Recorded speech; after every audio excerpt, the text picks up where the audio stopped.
We have asked our speaker, Steve Rye, to help us unravel the mystery of political polls.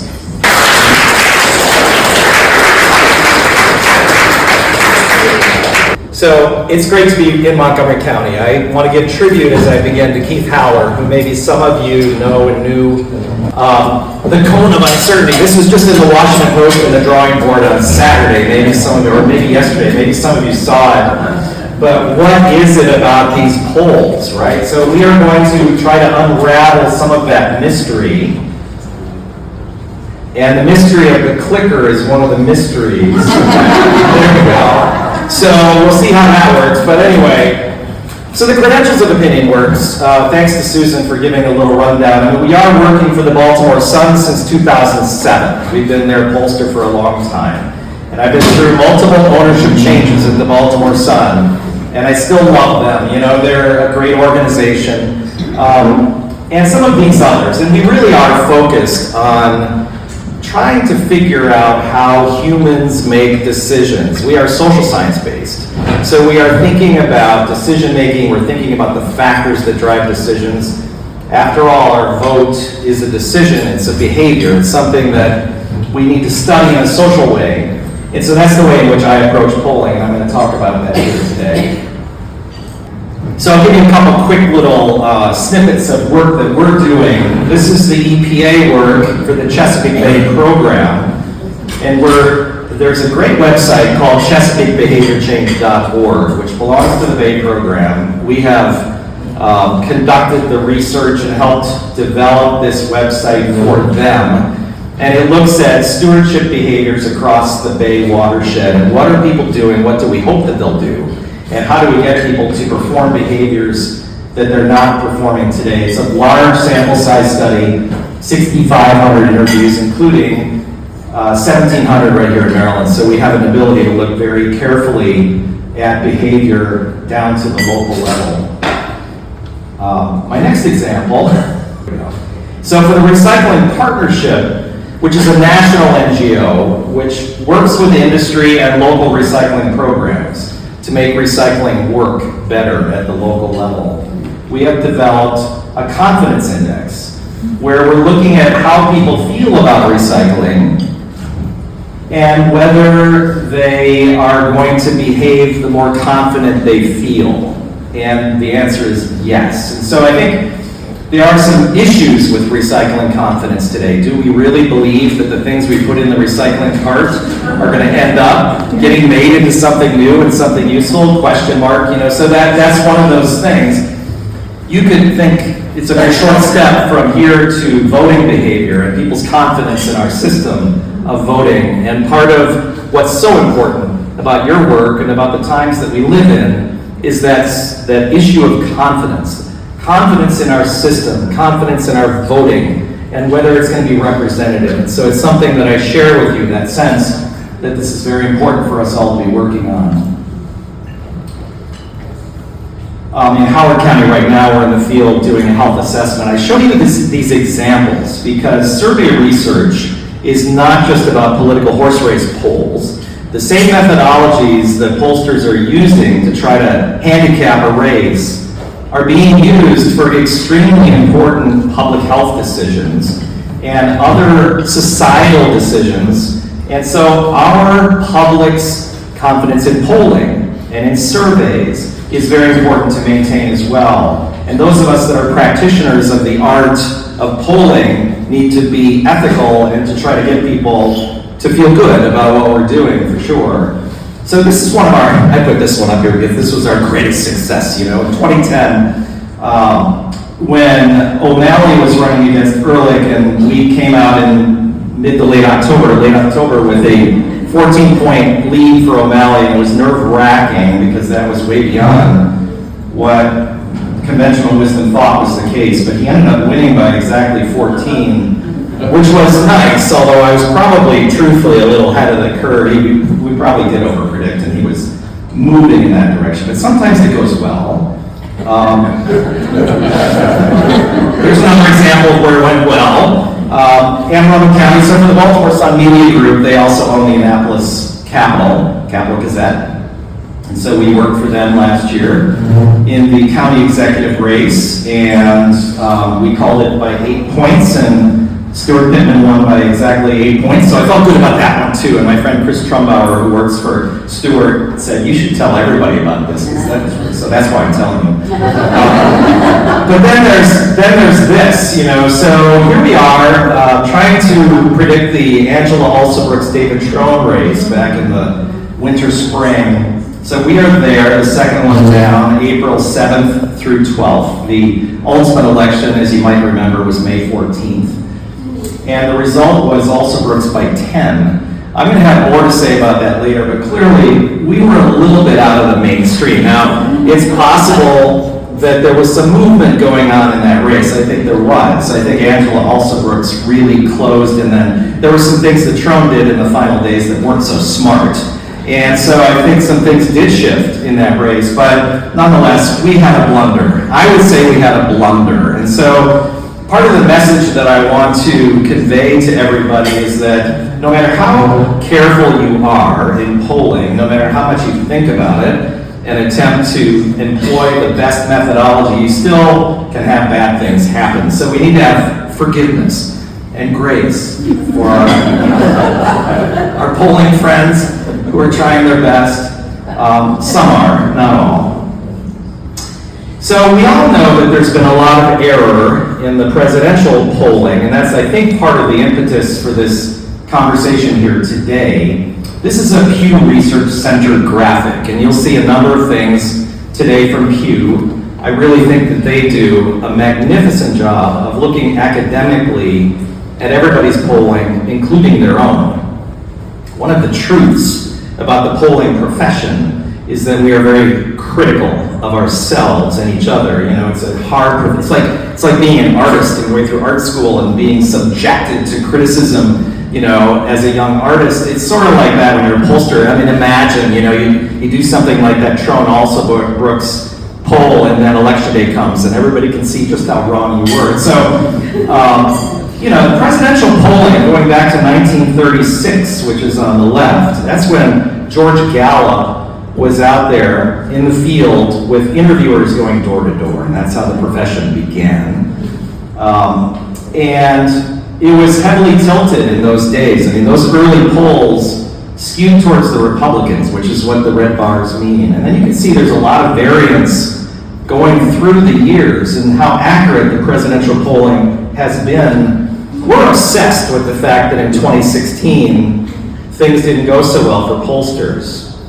But historically speaking, the error was not that big, and it was even bigger in 2020, but it's, by historical standards, not as big as it could have been. So I'm trying to make myself feel better, but I think that it is true, there's always error in polling, but what is important to do when there's error is to think about why it occurred, of course. Just use the down arrow, Next slide.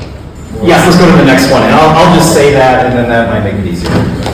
So, I'm going to touch on a couple of major issues here today, and just keep in mind, my job is to ask questions, not answer them, so I am going to provoke some thoughts in you and some conversation in this room, I hope, and I will answer questions, but I am not here to make predictions today. I'm not here to tell you just how it is. I am here instead to try to give you what I see in the literature right now and what's going on in the polling. So let's start with methods. So next slide.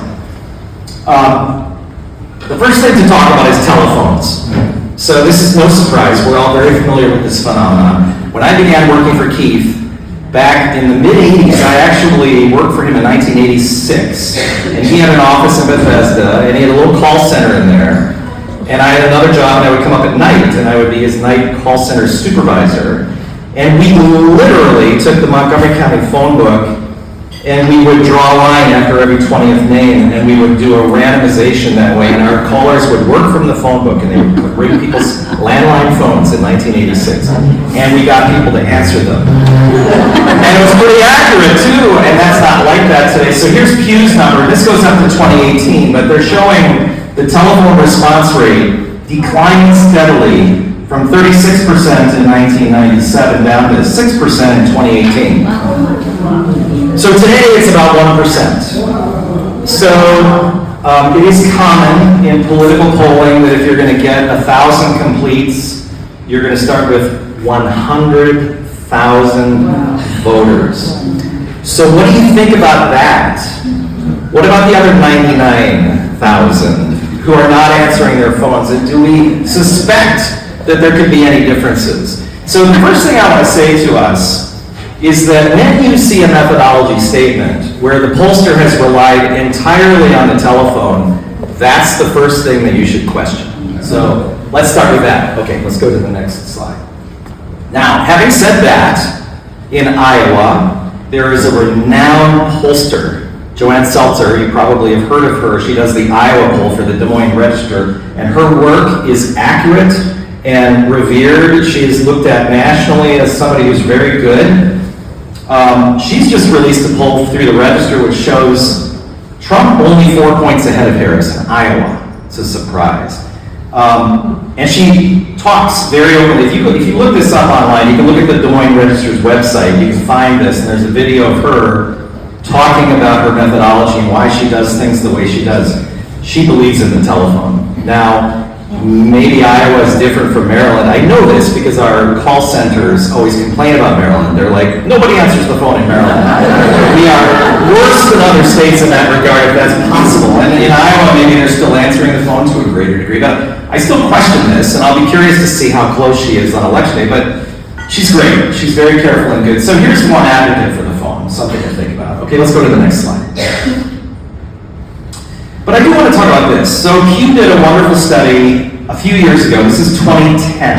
So way back in 2010, if you can believe it, there was debate and discussion about whether or not cell phones needed to be included in our sampling frame.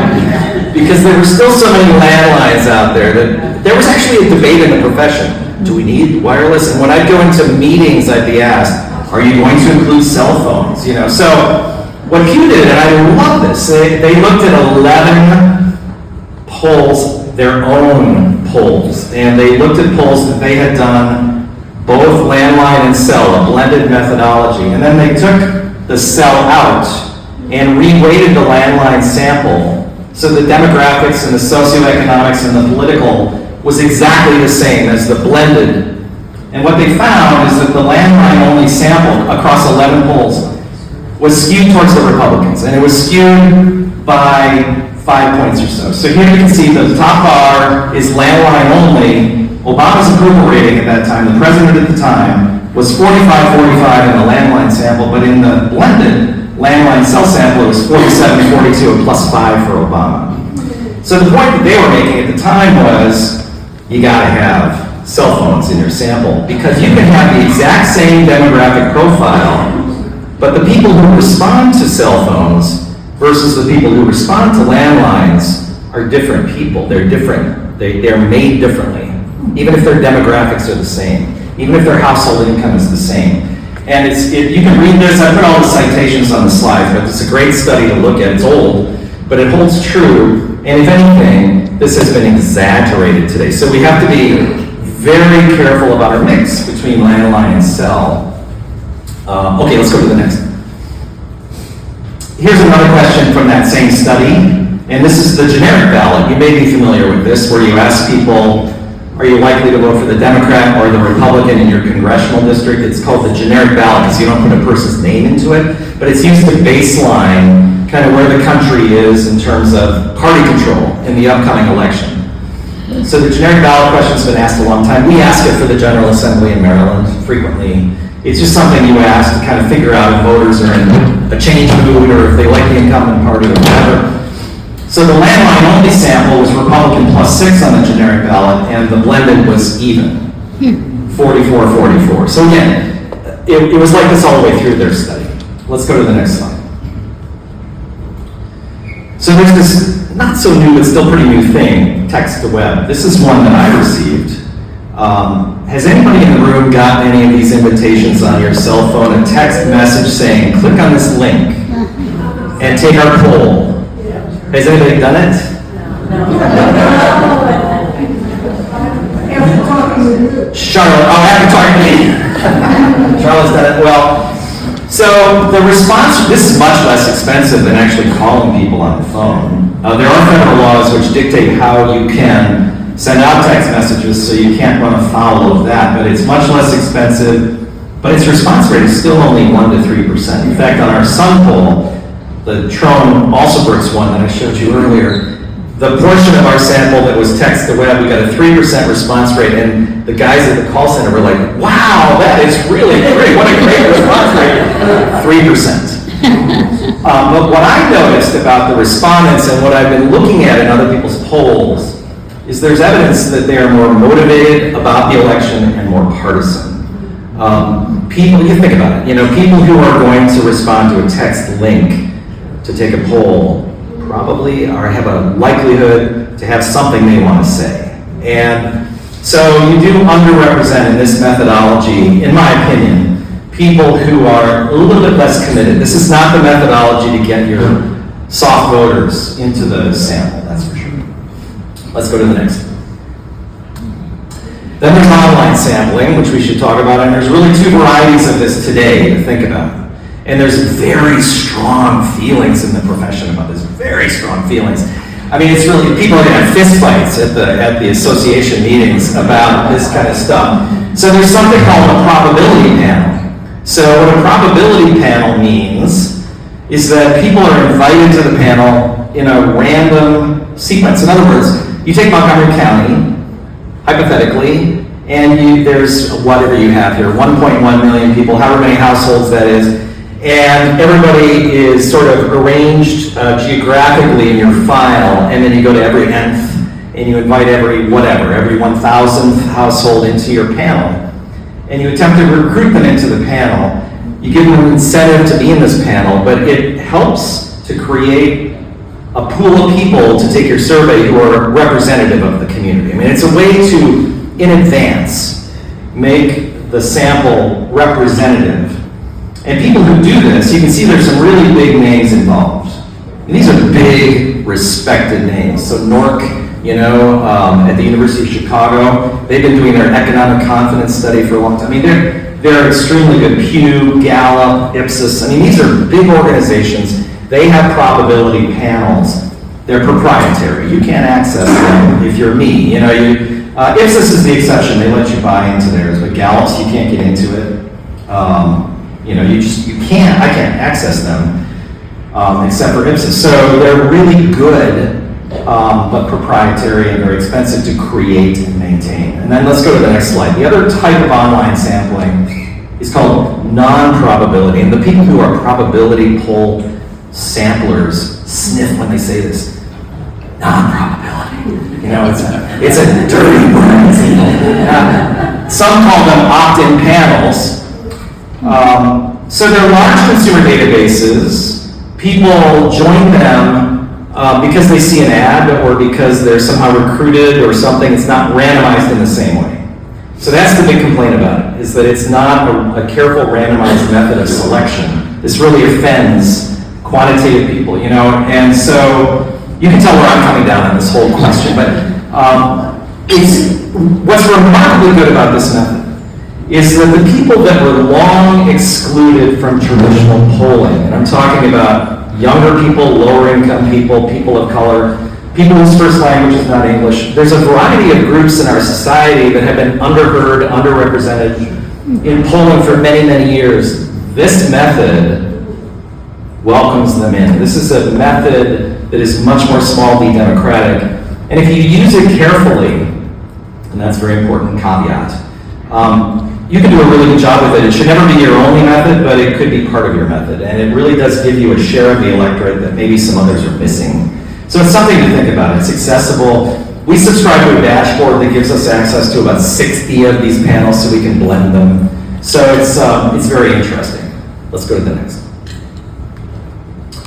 So if you looked at these probability versus non-probability or opt-in samples, they made a careful academic determination that I do not dispute, that the probability panels are more accurate on many things. And so what they did is they looked at 24 different questions, that can be validated against publicly available databases that the US government maintains. So these are things around health or labor issues or housing or other things. And the probability panels did a better job than the non-probability panels by a pretty good margin, and also among some of the groups that I just talked about. But the exception that they make note of in the Pew article is voting. It's very interesting. And the probability panels over-represent likelihood to vote by about 9 percentage points. It's a very big factor.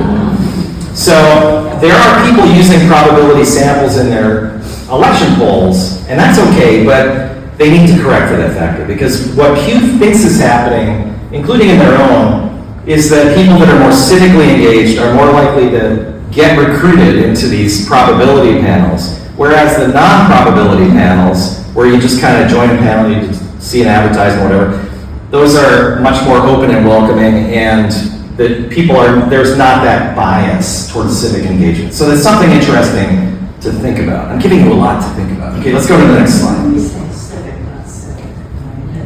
What am I saying? I said you're saying civic, not cynic.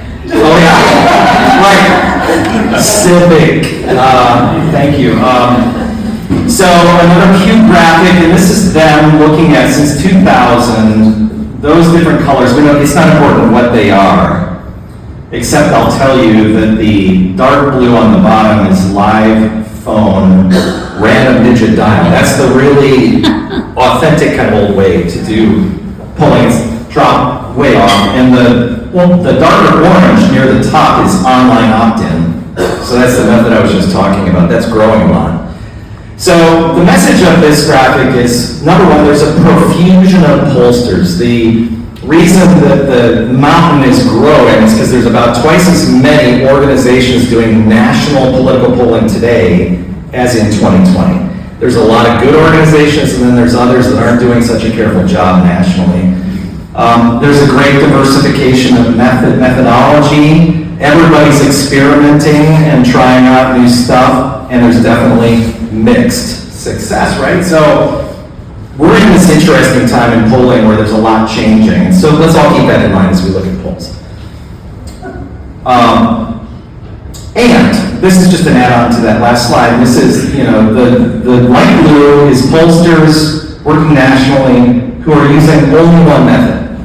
And then as you go up towards today, you can see that it's darker and darker blue. And we are in that category where we almost never do a poll of any kind that's got just one method in it. You're blending together maybe some phone with maybe some text to web, maybe with an opt-in panel, so that you can try to get different segments of the public involved in your study. And so you have to blend those together carefully. Sometimes we use 4 methods, as we're doing in Howard County right now. So multiple methods are being used. Okay, next.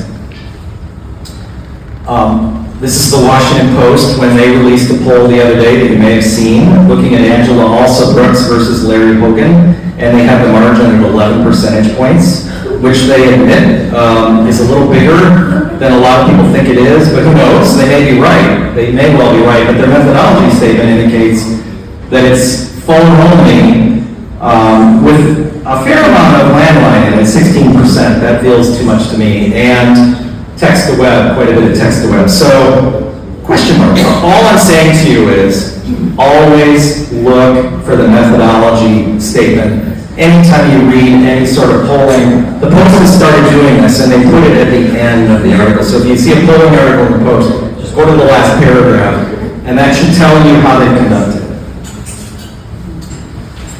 So, issue 2, and if I want to follow up the time, whoever's timekeeping, let me know.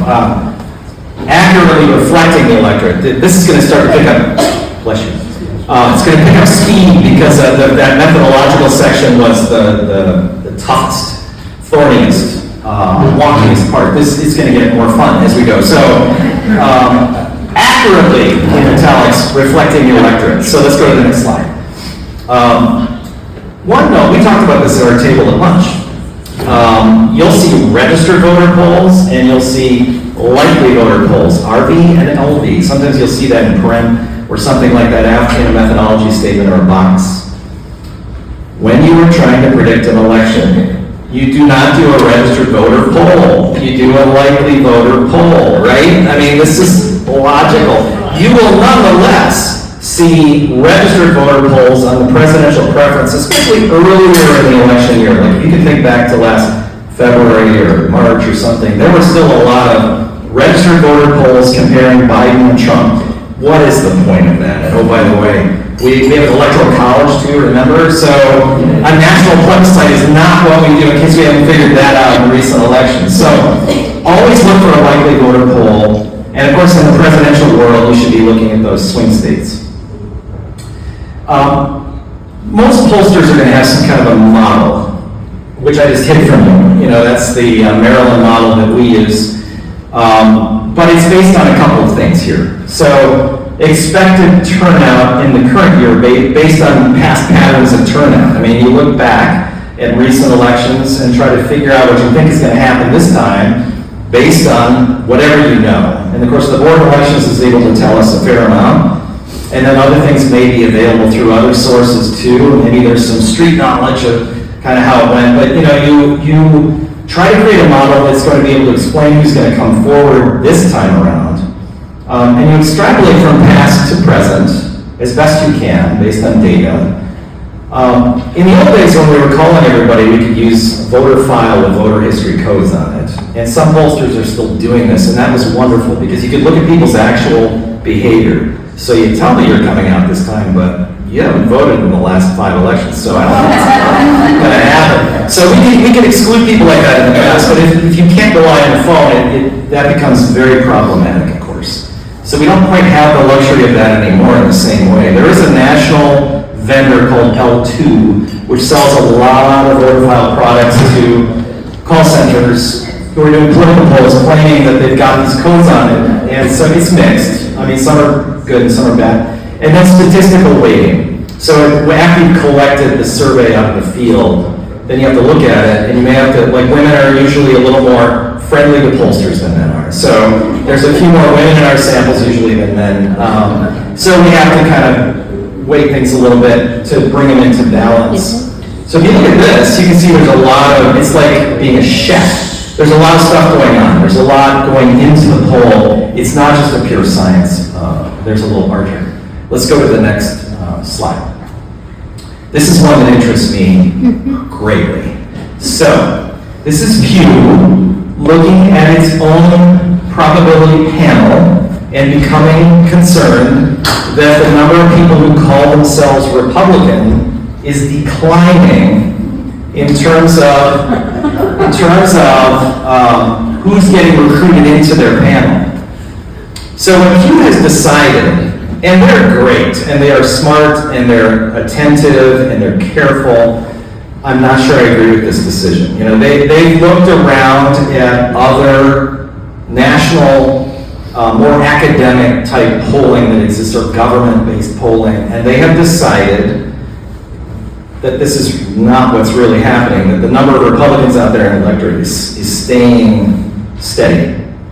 And so to compensate for this 4 percentage point gap that they're observing, they're weighting the Republicans up in their probability panel. They're adding a factor to, What's ATP, please? That's the name of their panel. Okay. I don't remember what that is. That's American something something.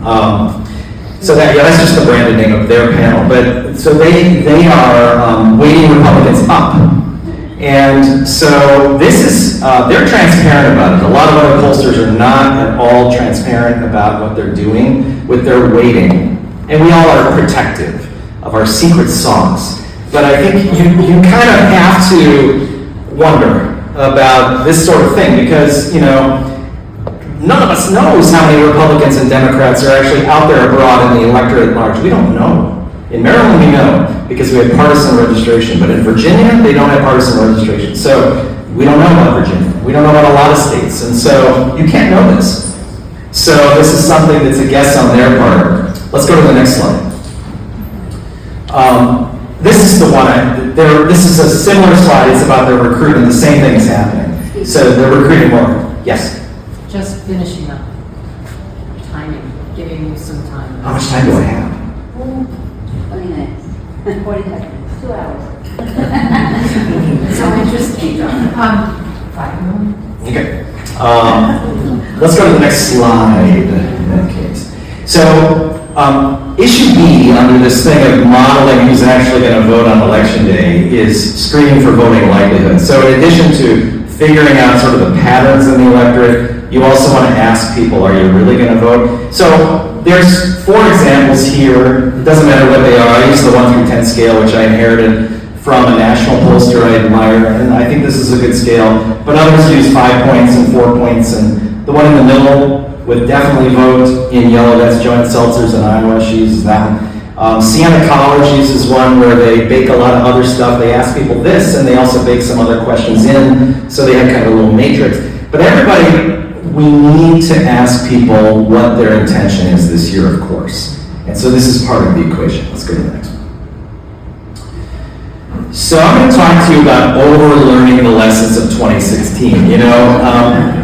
Talking about PTSD, I mean, the polling profession went through just a self-flagellation after 2016. How could we have been so wrong, right? And so the predominant thing that has been identified as the mistake in 2016 is that people without college degrees who are white were underrepresented in a lot of the state-by-state polling and some of the national polling in 2016. Therefore, understating Donald Trump's vote as opposed to Hillary Clinton's vote. Consequently, pollsters have fixed that, and boy, have they fixed it. So it's a question mark in my mind. In 2024, are we still maybe overemphasizing how many non-college educated whites are going to come out? I don't know. I mean, this is to be seen, but we've definitely learned this lesson very well, and it's an example of how pollsters try to fix things and then maybe create ongoing future problems. Who knows? Let's go to the next slide. Then I want to talk for a moment about a social science concept called social desirability bias. And I am not going to, again, answer questions. I'm going to ask them, but I'm just going to tell you a couple of things that some of the people in the literature are talking about. One, socially desirable activity is voting. And so when you call people up and ask them, are you going to vote? Or you do it online and say, are you going to vote? People are a little more prone. They overpredict what they're going to do. This is true about many things, but that's a social desirability bias. Then there's the opposite of that, the social undesirability bias, which is not admitting undesirable behavior like voting for a candidate who a lot of people think is not a good person, And so some people don't want to say that out loud, but they're going to do it. So that's the same phenomenon in reverse. Being nice and giving the researcher an answer you think the researcher wants to hear is like, yes, is that what I'm supposed to say? And then number 4 is very interesting to me, and I've read about this, but if you're calling somebody, and let's say you're calling the wife and the husband is in the next room, and they have different opinions about who they're going to vote for, and the wife has maybe never voiced this, I'm just using, it could be the other way around, but you know what I'm saying. There's another member of the household who really cares about politics, and the other person in the household doesn't want to say it out loud, so they may misreport to the pollster who they're for, so they're not overheard. That's another example of social desirability bias. And a lot of people think there's a hidden Trump vote this time around of people who are not wanting to admit it. We've seen that in 16 and 20, and does it still occur in 24? Big question. And this is most pronounced when there's a live interview. Health studies have learned that if you interview people online, they're more truthful about sensitive topics than when you ask them face-to-face or over the telephone. So this is true about politics too. Answers are different if the method of interviewing is more anonymous. Okay, let's go. Here's an example from my work with the Recycling Partnership where you ask people on a scale of 0 to 10, where 5 is exactly in the middle. It's an 11-point scale. 5 is what an average household in America does. This is what I do. And the average response is 5.5. So we tend to we're better recyclers than everybody else. This is common. So this phenomenon exists in many realms. And then I want to remind you of Doug Wilder. Does anybody remember 1989? Does anybody remember what happened? And I'm not picking on the Washington Post, because this was common. Everybody's polls showed this. They had a 15-point lead about a week out for Wilder, and what did he win? But let's hit the next, because he actually won by what, 0.4%? It was 50 point to 49 point. He squeaked it out. It was 7,000 votes, I think, statewide in Virginia. And the polls were 11 to 15 points for Wilder. This became known as the Wilder effect, because white voters did not want to say that they weren't going to vote for a black candidate. And so that happened. It was real. We observed it. Some people say that's gone. I don't think it's gone. I think it still exists. I believe it happened here in our election when Larry Hogan was running. The first time I saw it in suburban Baltimore, when I compared what I was seeing in the polls to like the 2-to-1 results for Hogan in some of those precincts around Baltimore, woof, those are way. So people were not telling the truth. Okay, let's go to the next slide. Understanding context. So we're moving towards my finish. I promise. Thank you for that. There's some other stuff, but I see you guys getting worried. How recently you have your mind, strength of support. So one of the things I want to tell you is let's stop worrying so much about the horse race. Who's ahead and who's behind today? I mean, are we all day traders? Like we've got to, what is wrong with us? It's much more important to try to figure out the context, to help understand what undecided voters are up to, and to kind of figure out the factors that are driving the race. And everybody's trying to do that, but for example, voters are not necessarily issues voters. This is 538, credit to them for doing a little retrospective on YouTube that you can look at of George W. Bush versus Al Gore on who would you rather have a beer with? Anybody remember that? And so Al was not I worked for him, by the way, but he was not exactly like Mr. Personality. So, George W. Bush was a likable guy, and people wanted to vote for him because he was likable. That has nothing to do with issues. That has nothing to do with the economy or any of the stuff that they're talking about on CNN right now. This phenomenon exists, right? Mm-hmm. Next slide. So there's two types of voters that are going to tip this election, and I'm taking this, again, from reading a lot of other people's work over the past week, but there's persuadable voters that we're all scratching our heads about right now. These are people who have a consistent history of voting in past elections and have an intention to vote this time, but they haven't made up their mind. And that's a small number of people, but they exist, and we're all wondering what's going on with them. And then there's the much more important irregular voters. So these are people that are much less consistent voters. Their intentions about voting are unclear, but if they do vote, you kind of know which way they're going to go. They're leaning one direction or another, but they're just low-frequency voters. Both campaigns are really working on these people, as we know. Now think about 2020 versus 2016, and what happened? I mean, Donald Trump loves to say that what does he say? He got more votes than any other president running for re-election ever, except that Biden got 7 million more than that. So they both really blew the lid off, in terms of these irregular voters. Trump did really well, but Biden did even better among irregular voters. So everybody's question mark this time around is what's going to happen with them. And some people say this is the Trump strategy, is just to focus on them. And that's why he keeps going back to his base, because he's trying to get these irregular voters to come out for him. So we'll see how that works. I'm a qualitative guy more than a quantitative guy, perhaps. And what that means is I have much more fun in my career when I'm asking people why they feel the way they do. And this is often accomplished through focus groups. One of the things that you shouldn't do is pay any attention to focus groups that you see on television. This is Frank Luntz, talented guy, holding a focus group on Zoom, on TV, with 16, 20 people, whatever that is, 20 people. And oh, by the way, all chosen to disagree with each other, so it makes good TV. That's not the way to learn anything. When John King, God bless him, he's a very talented guy, has his on-set focus groups. People are intimidated. They're not talking about what they really think. I mean, I think it's great that CNN and others invest in that kind of stuff, but you're not learning anything new, are you? Do you ever learn anything new from those? So this is how we learn new stuff. Let's go to the next slide. This is a photograph. Compliments of the National Park Service of Frederick Law Olmsted's garden in Brookline. Has anybody ever been there?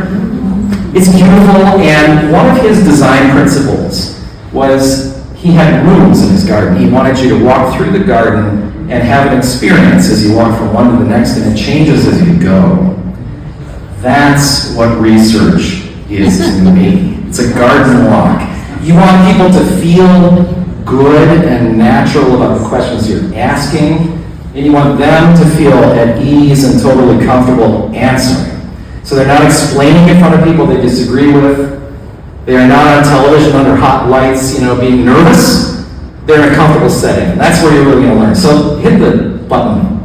This is Sarah Longwell. I like her. I think she does really good and important work. There's other people like Sarah. There's other people who do wonderful work looking at the why questions, looking at people that we want to understand better and figuring out why. I promise. Next slide. One footnote I must get to before I close. This is the last point. It's called the ordering effect. I'm now going to provoke you, and I hope that the League of Women Voters will consider, or Cheryl Kagan, who's in the General Assembly, might consider doing something about this. Go to the next slide. So, there is something called the ordering effect, which is the order in which people see or hear answer responses dictates how they respond. So, I started flipping scales a long time ago, but sometimes, so this is climate change. It's a regional survey in the Mid-Atlantic that we did last year, this spring. It's a scale of very serious problem, somewhat serious problem, not much of a problem, not a problem at all. If you add together the two, the red and the orange, you get the people who think climate change is a problem, basically. And it's 4 points higher when people hear very serious problem first. It's a suggestion effect, yeah. And so when they hear not a problem first, it's 4 points lower. Climate change, who doesn't have an opinion about climate change? And yet, that moves by 4 points. So let's go to the next slide. In Maryland code, it dictates that candidates will be listed in alphabetical order. So hit the button when there's a multi-candidate primary. Angela Alsoros is first, and David Trone is 1, 2, 3, 4, 5. So how many percentage points do you think it cost him? And when I voted in the primary, I had to go to a second screen because I voted, and it had to go to a second screen to get the Trone. So let me tell you something. This needs to change. I mean,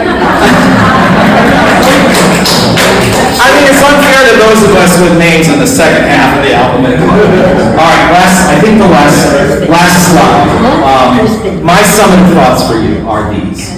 That all pollsters make mistakes, so please go easy on us. But most are really very thoughtful. There are definitely different stripes and different characters among us, but the phone-only polls are the ones that are extremely problematic today due to that tremendous non-response issue. Plus the social desirability bias that I talked about when you have to speak to a live person and speak out loud your responses. Other modes have their pluses and minuses too, so we're in this time of change with polling and innovation. Always look for the methodology box. If you don't find it, call the reporter or send them an email and say, how was this poll conducted? Let's train them to always write about how the poll was conducted. And by the way, not just the sample size. That's not the whole story, so we need to hear the rest of it. Pay attention to those pollsters' assumptions, and don't be a day trader. Don't worry about the day-to-day horse race numbers, because they're going to change. So that's all I have to say. Thank you.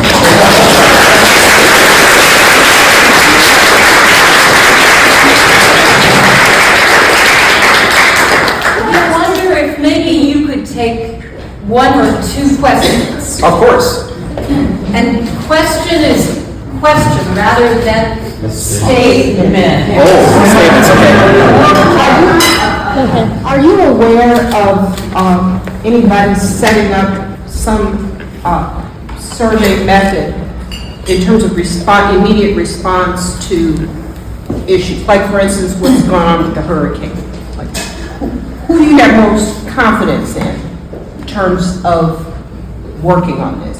Or even some of the developments in the Middle East? Are you aware of any research? Instant response? Yeah. Yeah. So the panels that I spoke of are the best way to do that. And actually those probability panels where they've got a pool of people that are kind of waiting, they're sitting and waiting.